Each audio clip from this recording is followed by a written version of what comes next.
Well, Jeff, Greece is in campaign mode.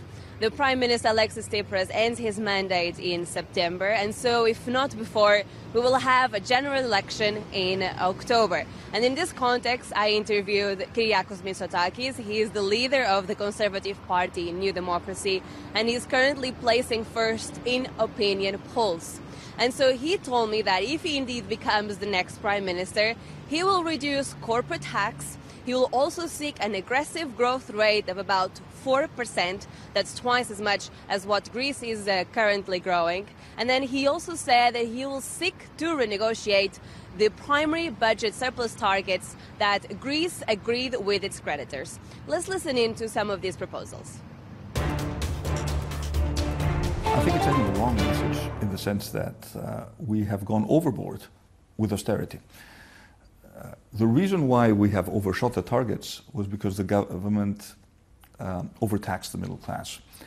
And the reason why the government wanted to create a bigger surplus than was actually requested was because it wanted to use this primary surplus to distribute it in the form of electoral handouts. This is a wrong policy. We should stick to our targets. And if there is fiscal space, we should reduce taxes. It's as simple as that. By the way, reducing taxes is also going to improve tax compliance in an economy that has sort of a tendency to move towards tax evasion. Now, Mr. Tsipras has agreed to primary surpluses of 3.5% until 2022. I think this is a very strict target. I've said from the beginning that I respect the agreements made by the current government. But I've also told my European partners that should we be able to deliver real reforms, we should be rewarded with smaller primary surpluses, at least in 2021 and 2022.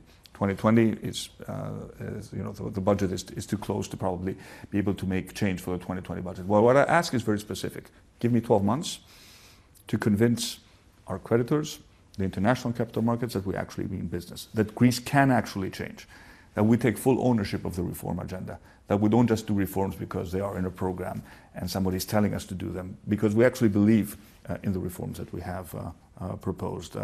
They will promote growth, but they're also socially responsible. So should this happen, let's have a discussion again 12 months later to renegotiate the primary surpluses.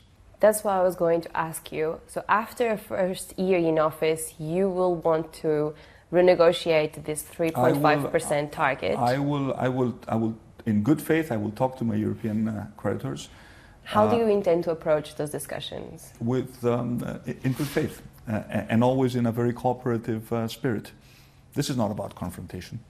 And at the end of the day, whether we have a primary surpluses of surplus, let's say in 2021 of 3 or 2.5%, is not going to make a big difference in terms of our overall debt sustainability. But symbolically, it would be a reward for a country that is actually engaging in meaningful reforms. Also, I have committed myself that whatever fiscal space I can negotiate, 80% of it is going to be redirected into tax cuts. So this is very important, Jeff, renegotiating the primary budget surplus, because last year Greece received some debt relief measures from its creditors, and as part of that agreement, Greece needs to reach a primary budget surplus of 3.5% until 2022.